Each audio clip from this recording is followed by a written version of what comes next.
Right, so reports have emerged that Israel had been holding confidential discussions with South Sudan over the possible relocation of Palestinians from Gaza. Yes, they are still fixated on finding a third country to displace everyone to, as per the Trump plan for a Trump Riviera to replace the Gaza Strip, becoming the Trump Strip, I suppose. You know his name will be shoehorned in there somewhere. But this proposal has been consistently framed as voluntary migration and humanitarian relief. In reality, it is a move that international law defines as forcible transfer. It is, of course, ethnic cleansing. The Associated Press has revealed that 6 individuals familiar with the talks have confirmed their existence, noting plans for a high-level Israeli delegation to travel to Juba. One source alleged a memorandum of understanding had already been signed by Deputy Foreign Minister Sharren Haskel. South Sudan has publicly denied the reports, but history shows such denials often mask ongoing negotiations. The very fact that such talks are occurring is a consequence of Israel's broader strategy, facing mounting legal pressure and international censure over its war in Gaza. It's genocide. It is turning to vulnerable states that can be persuaded or pressured into taking on the burden of demographic engineering dressed up as humanitarian aid. But if South Sudan is their number one potential state for relocation, it merely underlines how little they care about the Palestinian people and what becomes of them next. Right, so the AP's reporting was unusually detailed for such a sensitive subject as it happens. It noted that planning was underway for a high-level Israeli delegation to travel to Juba, and one source alleged that Israeli Deputy Foreign Minister Sharren Haskel, a potential candidate to become the next Israeli ambassador to the UK when we rid ourselves of Zippy Hotovely, whose 5-year stint is finally coming to an end imminently, had already signed a memorandum of understanding with South Sudanese counterparts.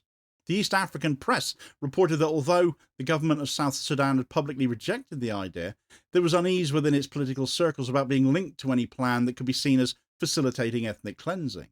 Other international outlets, including the Cradle, Middle East Eye and Al Jazeera, ran similar accounts, many pointing out that this was not an isolated initiative. Earlier in the year, other reports had come out that Israel had approached several other states: Somalia, Somaliland, Libya, Sudan, Indonesia, Egypt. They've been trying very hard at this, with variations on the same relocation proposal. In July, it was reported that an Israeli minister had unveiled a plan to confine Gaza's population in a so-called humanitarian city, of course, built on the ruins of Rafah, a blueprint human rights groups denounced as a scheme for mass internment and displacement. It was, of course, a proposal for a concentration camp. So the South Sudan proposal was instantly denied by the country's foreign ministry, which said the reports were baseless and did not reflect government policy. And on the face of it, such denials might seem decisive, therefore. Yet history shows that they are a standard feature of controversial third country deals, especially in their early stages. Rwanda and Uganda both issued similar denials during Israel's 2013 to 2018 attempts to offload African asylum seekers there, even as negotiations continued behind the scenes. Albania publicly distanced itself from Italy's offshore asylum processing plan until its government was ready to announce a deal. The pattern is one of strategic denial. Avoid immediate political costs while keeping the option alive in private. There are good reasons for South Sudan to tread carefully here. To admit to participating in a plan to take in forcibly displaced Gazans would be to invite legal and diplomatic fire. It's what's put every other nation off this idea, of course.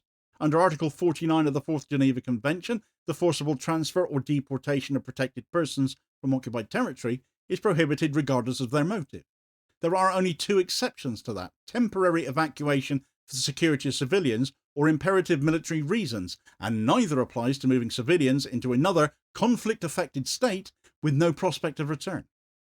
Any government knowingly facilitating such a transfer risks being seen as complicit in a grave breach of the Convention, potentially amounting to a crime against humanity under the Rome Statute of the International Criminal Court. South Sudanese leaders could find themselves the subjects of arrest warrants if the ICC prosecutor deems that they have aided and abetted an internationally wrongful act. On the diplomatic front, such a move would almost certainly provoke condemnation from the African Union and the Arab League, alienating key partners like Sudan and Egypt. Egypt apparently had been warning South Sudan to refuse to take the Palestinians, also inflaming public opinion across much of Africa and the Middle East. If the denials are taken at face value, they represent a refusal to walk into that minefield. If they are, as precedent suggests they might be, a form of political insulation while talks proceed privately, then they speak to South Sudan's acute awareness of the risks involved. So the question then arises, why would Israel target South Sudan in the first place? And the answer lies in the country's unique blend of vulnerabilities and needs. Economically, South Sudan is almost entirely dependent on oil exports, which must travel through pipelines in Sudan to reach international markets. This creates a structural dependence on an often hostile neighbour, a neighbour that is currently the scene of the biggest humanitarian crisis on the planet right now, as the war between the state and the RSF militias rage on and leaves its revenue stream volatile as a result of that. The state budget suffers chronic shortfalls and public sector wages are frequently delayed as a result. Foreign aid, therefore, remains an essential part of South Sudanese government financing. They are vulnerable. Politically, South Sudan is under targeted US and EU sanctions for corruption and human rights abuses on top of that, and its leadership is eager for a path back into the good graces of Western donors. Israel, with its considerable influence in Washington and Brussels, is in a position to facilitate such a rehabilitation.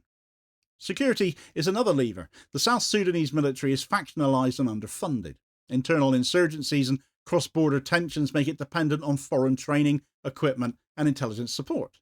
Israel's got a long history of providing such assistance to African governments, often with fewer conditions attached to them than Western militaries do. Most moral army my foot once again. For a leadership concerned with regime stability, that is no small attraction either.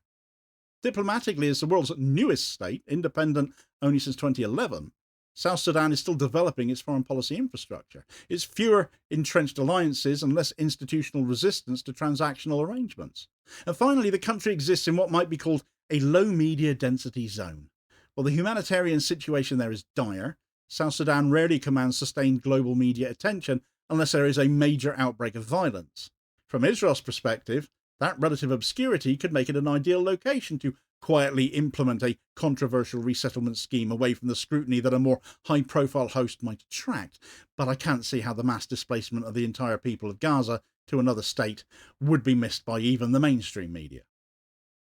The humanitarian reality on the ground in South Sudan, however, makes a mockery of the claim that such relocation would be protective. The World Food Programme and the Integrated Food Security Phase Classification reported in mid-2025 that 7.7 million South Sudanese, that's around 57% of the population there, were facing severe food insecurity at IPC Phase 3 or worse, with tens of thousands in Phase 5, which is classified as famine or catastrophe. That is basically the same level as Gaza has reached, therefore. Conflict persists in multiple regions, and the United Nations has warned of the risk of a return to full-scale war. Healthcare infrastructure is threadbare outside of a few urban centres. Refugee camps already hosting people fleeing Sudan and elsewhere are overcrowded, underfunded, and prone to disease outbreaks. To move displaced Palestinians into this environment would not meet the standard of a safe third country under international refugee law, to say the very least. It would transfer them from one humanitarian emergency straight into another, compounding their displacement and insecurity rather than alleviating it. The only beneficiary to this plan would be Israel and Trump, who couldn't care less. The legal framework governing such situations leaves very little room for manoeuvre here. Article 49 of the Fourth Geneva Convention is clear and categorical in its prohibition on forceful transfers and deportations of protected people from an occupying territory. Or an occupied territory even. The International Criminal Court's Rome Statute in Article 7.1d defines deportation or forcible transfer as a crime against humanity when committed as part of a widespread or systematic attack on a civilian population. The elements of crimes adopted by the ICC clarify that forcibly covers not only physical force, but also threats, coercion, and the creation of a coercive environment. In other words, if civilians have no real choice but to leave because of siege conditions or famine or credible fear of violence, the transfer is considered forcible even if nominal consent has been given, which you can imagine they could be pressured into doing.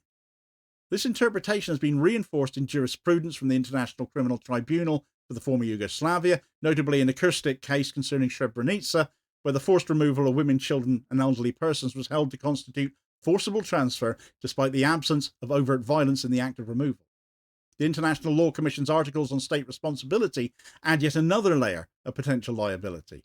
Article 16 of that provides that a state which aids or assists another in committing an internationally wrongful act is internationally responsible if it does so with knowledge of the circumstances and if the act would be wrongful for it to commit itself. Applied here, that means South Sudan could be held internationally responsible if it knowingly facilitates the deportation of Gaza under coercive conditions, regardless of whether its own forces are directly involved in that transfer or not. So these legal obligations are very, very clear. The International Court of Justice has already ordered Israel, in the ongoing genocide case brought by South Africa, to take all measures within its power to prevent acts prohibited under the Genocide Convention and to ensure that humanitarian conditions in Gaza are improved, not degraded. Not that they have taken any notice of that at all, as we know. A reckoning must await them for that. The ICJ's earlier advisory opinion on the wall in the occupied Palestinian territory made clear that measures creating irreversible demographic changes in occupied territory are unlawful. So a relocation of Gaza to South Sudan, especially one engineered under siege conditions, would move in the opposite direction from what the court has demanded utterly. To fully understand the implications of the Israel-South Sudan reports, it's useful to place them in the context of similar arrangements that have been attempted elsewhere. Israel's own history offers a close parallel, that third country deal they attempted with Rwanda and Uganda, as I mentioned a moment ago, under which Eritrean and Sudanese asylum seekers were to be flown out in exchange for cash and other inducements. Both Rwanda and Uganda denied the deals publicly, and in the end, Israel's High Court blocked further removals amid legal challenges.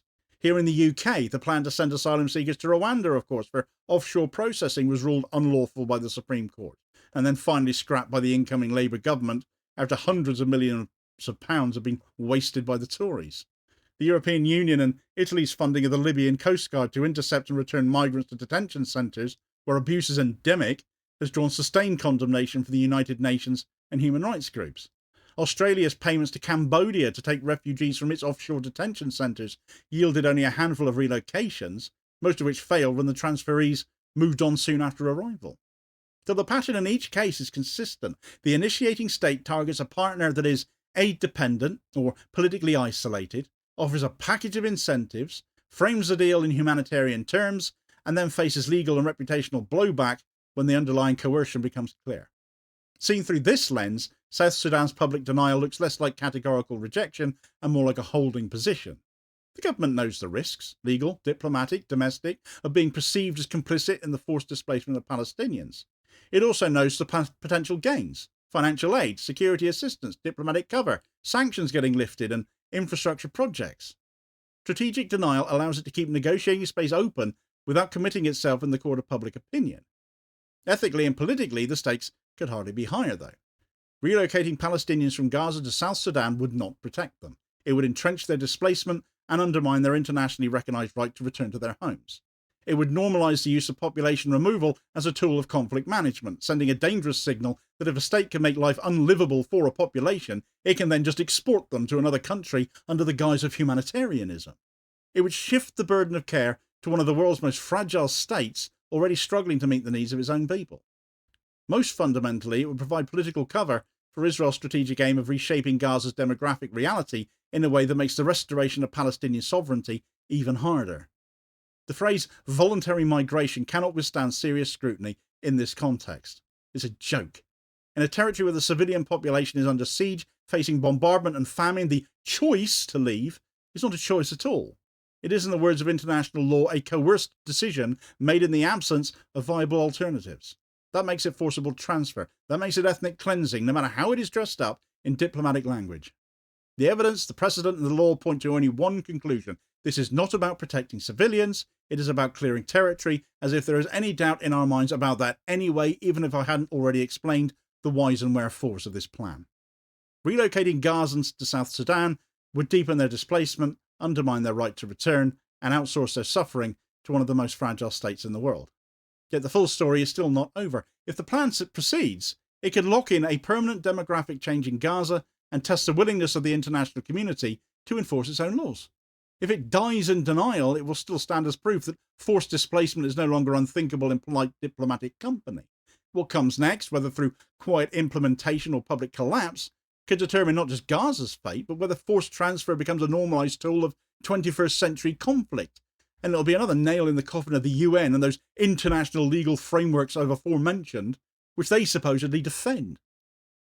Egypt's warnings to South Sudan are, however, pretty laughable given their own conduct and the fact they've just signed a $35 billion gas deal with the genocidal blue and white state, which just proves what a bunch of hypocrites the Sisi regime is with regards to dealing with Israel. Get all the details of that story in this video recommendation here as your suggested next watch. Please do also hit like, share and subscribe if you haven't done so already. so as to ensure you don't miss out on all new daily content, as well as spreading the word and helping support the channel at the same time, which is very much appreciated. Holding power to account for ordinary working class people, and I'll hopefully catch you on the next vid. Cheers, folks.